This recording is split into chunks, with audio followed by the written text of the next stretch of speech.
Hello students, कैसे हैं आप लोग। आज एक नया चैप्टर लेकर आया हूँ।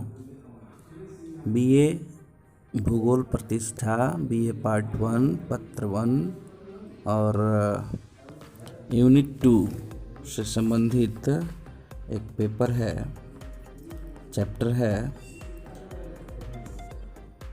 अल्फ्रेड वेगनर का महाद्वीपीय विस्थापन सिद्धांत, continental drift theory of Alfred Wegener. इस वीडियो को बनाने में जिन पुस्तकों का आधार लिया गया है वह है भौतिक भूगोल सविंदर सिंह और भौतिक भूगोल मेमोरिया का है बुक। तो देखते हैं कि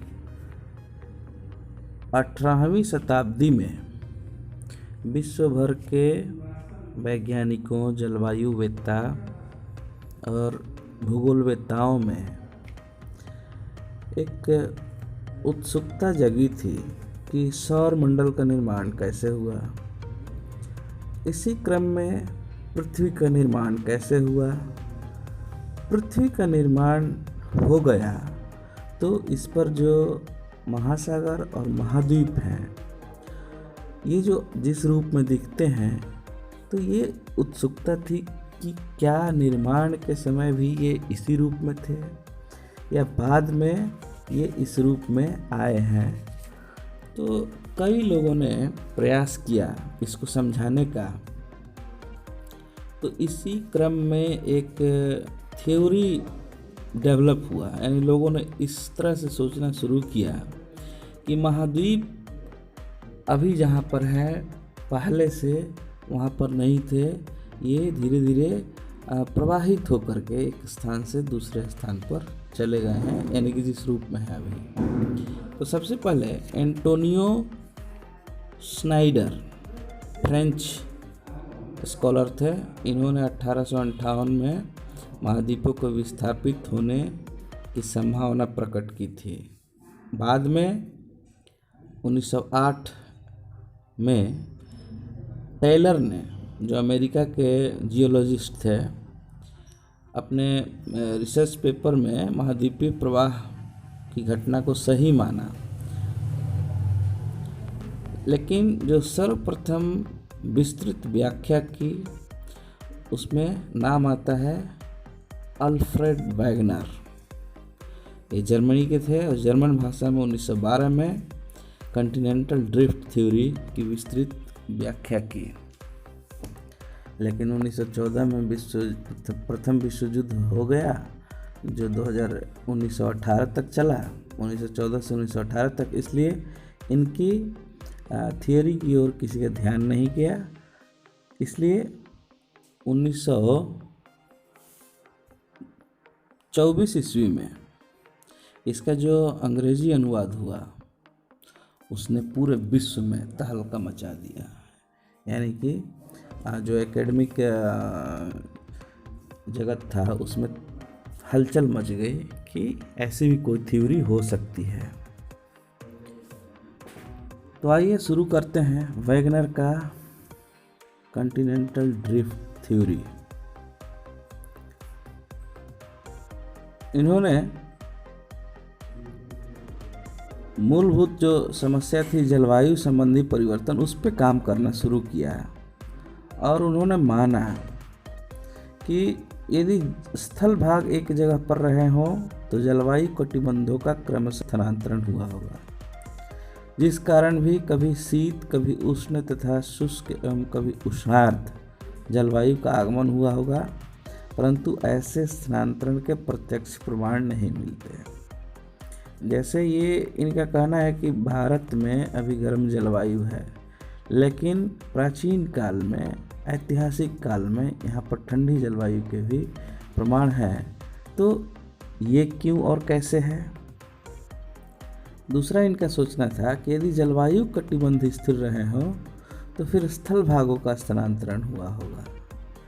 इन्हीं दो तथ्यों पर इन्होंने काम शुरू किया। अब देखते हैं कि मेन जो सिद्धांत का रूप है वो कैसा है। तो वैगनर ने क्लाइमेटोलॉजी, बोटनी, जियोलॉजी के बहुत सारे प्रमाणों के आधार पर, तर्कों के आधार पर मान लिया कि कार्बोनिफेरस युग में समस्त स्थल भाग एक ही में मिले हुए थे, जिसका नाम था पैंजिया। सुपर महादेश इसको बोलते हैं, सुपर कंटिनेंट। तुम भी कल्पना करके सोचो कि जब सारे महादेश एक साथ चिपके हुए हों तो कितने बड़े होंगे, सुपर कंटिनेंट होंगे। और जो सारे महासागर एक साथ मिले हुए थे उसका नाम था पैंथालासा। मतलब इस पृथ्वी पर एक ही महादेश और एक ही महासागर था। आप फोटो में देख सकते हैं जो वीडियो के बैकग्राउंड में है। पैंजिया का उत्तरी भाग लॉरेशिया कहलाता था। आप दूसरे फिगर में देखिए, उत्तर अमेरिका, यूरोप तथा एशिया। दक्षिणी भाग गोंडवाना लैंड कहलाता था, जिसमें कि दक्षिण अमेरिका, अफ्रीका, मेडागास्कर, प्रायद्वीपीय भारत, ऑस्ट्रेलिया तथा अंटार्कटिका शामिल था। पैंजिया में 3 परत थी, सियाल, सीमा और निप है। ये internal structure of the earth में भी आप लोग देखेंगे, ऊपरी भाग को सियाल कहते हैं, उसके नीचे सीमा, उसके नीचे निप है। सियाल बिना किसी रुकावट के सीमा पर तैर रहा था। कार्बोनिफेरस युग में दक्षिण ध्रुव अफ्रीका में वर्तमान डरबन, नेटाल के पास, जो कि पैंजिया के मध्य भाग में था, वहीं पर था। इस प्रकार कार्बोनिफेरस युग के में पैंजिया का विभाजन हो गया तथा स्थल भाग एक दूसरे से अलग हो गए और परिणाम स्वरूप अभी जैसा हम लोग देख रहे हैं महाद्वीपों की स्थिति वो हो गया। अब इस सिद्धांत के लिए एक बल की ज़रूरत थी कि महाद्वीप जो एक में थे, अलग होने के लिए उनका कौन से फोर्स ने इधर उधर प्रवाहित होने के लिए प्रेरित किया। तो वैगनर के अनुसार पैंजिया में विभाजन हुआ तो उसमें 2 दिशाओं में प्रवाह हुआ, उत्तर की ओर या भूमध्य रेखा की ओर या पश्चिम की ओर। ठीक है, ये प्रवाह 2 बलों के द्वारा संभव हो सकते हैं। उन्होंने माना भूमध्य रेखा की ओर प्रवाह गुरुत्व बल तथा प्लवनशीलता के बल के कारण हुआ। महाद्वीप सियाल का बना है तथा सीमा से कम घनत्व वाला है, अतः सियाल सीमा पर बिना किसी रुकावट के तैर रहा है। दूसरा बल जो इन्होंने बताया कि महाद्वीपों का पश्चिम दिशा की ओर प्रवाह सूर्य तथा चंद्रमा के ज्वारीय बल के कारण हुआ। पृथ्वी पश्चिम से पूरब दिशा की ओर घूमती है। ज्वारीय रगड़ पृथ्वी के भ्रमण पर रोक लगाने का काम करती है। इस कारण महाद्वीपीय भाग पीछे छूट जाते हैं तथा स्थल भाग पश्चिम की ओर प्रवाहित होने लगते हैं। ये 2 बल उन्होंने बताया कि कैसे जो महाद्वीप एक ही में थे वो अलग हुए। अब हम देखते हैं कि वास्तविक प्रवाह कैसा था। तो पैंजिया का विभाजन जो कार्बोनिफेरस एज में हुआ, गुरुत्व तथा प्लवनशीलता के बल के कारण 2 भागों में बट गया। उत्तरी भाग लॉरेशिया तथा दक्षिणी भाग गोंडवाना लैंड। उसके बीच में टेथिस सागर हो गया। लॉरेशिया और गोंडवाना लैंड के बीच में टेथिस सागर बन गया। आप दूसरे फिगर में देखिए, इसे ओपनिंग ऑफ टेथिस सी कहा जाता है। जुरासिक युग में गोंडवाना लैंड का विभंजन हो गया तथा ज्वारीय बल के कारण प्रायद्वीपीय भारत, मेडागास्कर, ऑस्ट्रेलिया तथा अंटार्कटिका गोंडवाना लैंड से अलग होकर प्रवाहित हो गए। इसी समय उत्तर तथा दक्षिण अमेरिका ज्वारीय बल के कारण पश्चिम की ओर प्रवाहित हो गए। प्रायद्वीपीय भारत के उत्तर की ओर प्रवाहित होने के कारण हिंद महासागर का निर्माण हुआ। दोनों अमेरिका के पश्चिम की ओर प्रवाहित होने के कारण आंध्र महासागर, अटलांटिक ओशन का निर्माण हुआ। स्थल भाग समान गति से प्रवाहित नहीं हो रहे थे। आंध्र महासागर, अटलांटिक ओशन का एस अक्षर का रूप उत्तर तथा दक्षिण अमेरिका के पश्चिम दिशा में विभिन्न दर से प्रवाह के कारण संभव हुआ है। दोनों अमेरिका के पश्चिम दिशा की ओर प्रवाह के कारण ही मध्य अटलांटिक कटक का निर्माण हुआ। आर्कटिक सागर जो उत्तर में है तथा उत्तरी ध्रुव सागर का निर्माण महाद्वीपों के उत्तरी ध्रुव से हटने के कारण हुआ। पैंथालासा पर कई दिशाओं से महाद्वीपों के अतिक्रमण के कारण उसका आकार संकुचित हो गया तथा अवशिष्ट भाग प्रशांत महासागर बना। इस तरह स्थल तथा जल का वर्तमान रूप प्लायोसीन पीरियड में पूरा हो गया। अभी आप फिगर नंबर 1, 2 राइट साइड वाला, 3 लेफ्ट साइड वाला और 4 को आप देखेंगे तो आपको स्पष्ट रूप से ये पता चलेगा कि किस तरह से विभाजन हुआ है। वैगनर ने और भी बहुत सारी पृथ्वी की आकृतियों को सुलझाने का प्रयास किया। पर्वत निर्माण तथा द्वीपीय चाप का विकास। इन्होंने बताया कि जब अमेरिका महाद्वीप पश्चिम की ओर प्रवाहित हुआ तब संपूर्ण पश्चिमी तट के सहारे सहारे प्रवाह की दिशा से पर्वतों का विकास हुआ। क्योंकि सियाल जो ऊपरी क्षेत्र है सीमा क्षेत्र से घर्षण करते हुए बहे, इसी से मोड़ विकसित हुए। यह क्रम दीर्घकाल तक चलता रहा। इसी कारण उत्तरी अमेरिका के पश्चिमी भाग के मोड़ अधिक जटिल हैं। वहाँ ज्वालामुखी क्रियाएं भी बड़े पैमाने पर हुई। एशिया के उत्तर और उत्तर पूर्व की ओर प्रवाहित होने से उनमें जब गति कम होने लगी तब पूर्वी एशिया के तट पर जहाँ कम ऊंचाई के मोड़ बने वहीं प्रशांत महासागर गहरा होने से तट का कुछ भाग अपनति के रूप में अपतट में डूब गया और शेष उठे हुए मोड़ पूर्वी तटीय द्वीपीय चाप के रूप में बचे रहे। इसी कारण बेरिंग सागर के पूर्वी द्वीप समूह तक चापाकार द्वीपों की श्रृंखला है। अटलांटिक ओशन में अमेरिका के पश्चिम की ओर प्रवाह के समय कुछ भाग पीछे रह गए। इसी से पश्चिमी द्वीप समूह का निर्माण हुआ। पश्चिमी द्वीप समूह में वही सब द्वीप हैं जो वेस्ट इंडीज़ आप बोलते हैं। और पश्चिम की ओर प्रवाह के कारण दक्षिण अमेरिका के पश्चिमी तट पर एंडीज़ पर्वत बना और उत्तर अमेरिका के पश्चिमी तट पर रॉकीज़ पर्वत बना। तो ये उन्होंने पर्वत और द्वीप को भी किस प्रकार से बने समझाने का प्रयास किया।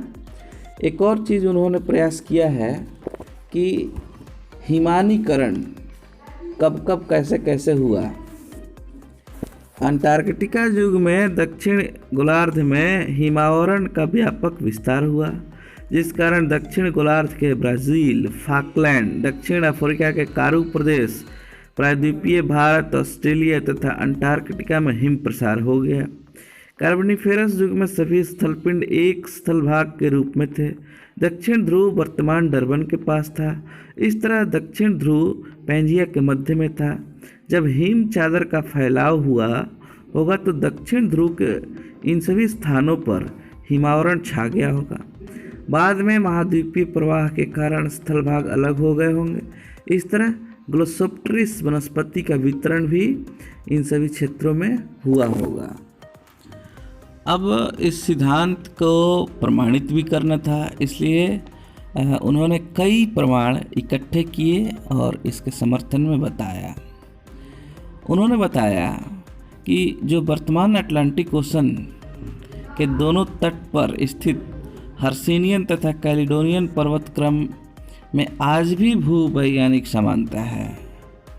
इसके आगे उन्होंने बताया कि जो दोनों तट हैं अटलांटिक ओशन के पूर्वी तट और पश्चिमी तट पर उत्तर अमेरिका और दक्षिण अमेरिका, पूर्वी तट पर यूरोप और अफ्रीका है, इनको यदि चिपकाया जाए वापस तो ये एक फटे हुए कागज़ की तरह ठीक ठीक चिपक जाते हैं। इसे बोलते हैं jigsaw fit. Atlantic ocean के दोनों तटों पर पाई जाने वाली वनस्पति तथा जीवावशेष यानी फॉसिल्स, जिसको जीवाश्म कहते हैं, में समानता पाई जाती है। 1927 में डुटोइट ने दक्षिण अमेरिका के पूर्वी तट तथा अफ्रीका के पश्चिमी तट का संरचनात्मक अध्ययन कर यह बताया कि दोनों तटों की चट्टानें एक सी हैं, दोनों की तरफ हीरे और सोने की खानें हैं। नेक्स्ट, यूरोप में लेमिंग नामक कुछ ऐसे पक्षी या चूहे पाए जाते हैं जो ऋतुओं के अनुसार यानी किसी किसी मौसम में पश्चिम की ओर भागते हैं। ये यूरोप में पाए जाते हैं, स्कैंडिनेविया में पश्चिम की ओर भागते हैं। उनको लगता है कि पश्चिम में भी ज़मीन होगी, लेकिन अटलांटिक ओशन में जाकर गिरकर मर जाते हैं। यानी कि प्राचीन काल में ऐसा होता होगा कि वो उस मौसम में पश्चिम की ओर भागते होंगे और उत्तर अमेरिका में चले जाते होंगे। नेक्स्ट, भूवैज्ञानिकों ने प्रमाणों के आधार पर यह बताया कि ग्रीनलैंड एक वर्ष में 32 सेंटीमीटर पीछे की ओर खिसक जाता है, लेकिन सन 1930 के बाद ऐसा कोई प्रमाण नहीं मिला है। विभिन्न महाद्वीपों का संरचनात्मक परीक्षण, चट्टान, जीवाश्म, पर्वत आदि के अध्ययन से भी यह प्रमाणित होता है कि प्रारंभिक अवस्था में सभी महाद्वीप एक ही भूखंड थे। नेक्स्ट, कार्बोनिफेरस युग में हुए हिमानीकरण के प्रभाव से फाकलैंड, दक्षिण अफ्रीका, ब्राज़ील, भारत तथा ऑस्ट्रेलिया सभी देशों में समान व्यवस्था पाया जाता था, जबकि संपूर्ण भाग पैंजिया के रूप में जुड़े थे। नेक्स्ट, ऑस्ट्रेलिया के कंगारू पशु के जीवाश्म दक्षिण पूर्व ब्राज़ील में पाए गए। यह तभी संभव है जब दोनों महाद्वीपीय खंड कभी परस्पर जुड़े रहे होंगे।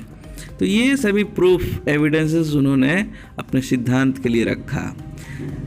कितना भी प्रूफ रख लें, जब तक इसको हर पैमाने पर, हर तर्क पर, हर लॉजिक पर फिट करके सही नहीं उतारा जाए, तब तक किसी भी सिद्धांत को माना नहीं जाता है। तो बहुत सारे विद्वानों ने इसकी आलोचना भी की है, यानी कि बहुत सारे प्रॉब्लम्स इसके गिनाए हैं कि ये सभी प्रॉब्लम्स है, आपका थ्योरी सही नहीं है। तो आइए देख लेते हैं क्या आलोचना है इसमें।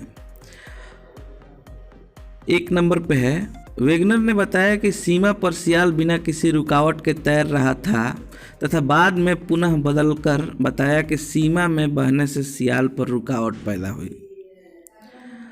अब वह सियाल द्वारा सीमा में तैरने की बात नहीं समझा सके।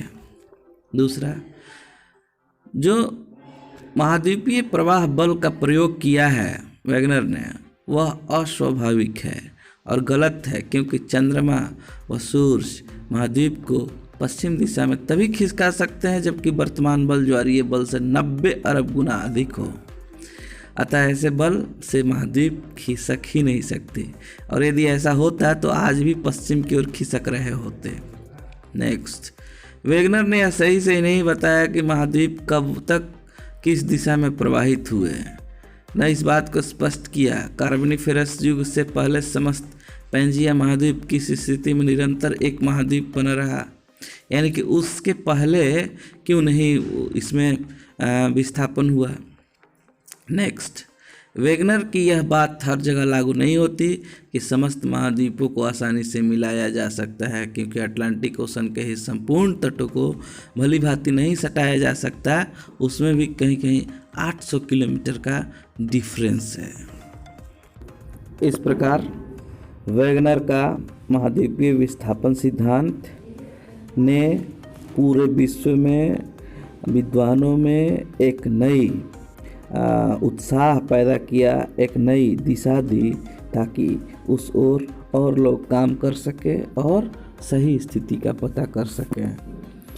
इस तरह यह वीडियो यहीं पे समाप्त होता है। आप लोगों से आशा है कि इसका अच्छा नोट्स बनाएंगे, परीक्षा में अच्छे से लिखेंगे तो आपको अच्छा मार्क्स आएगा। धन्यवाद।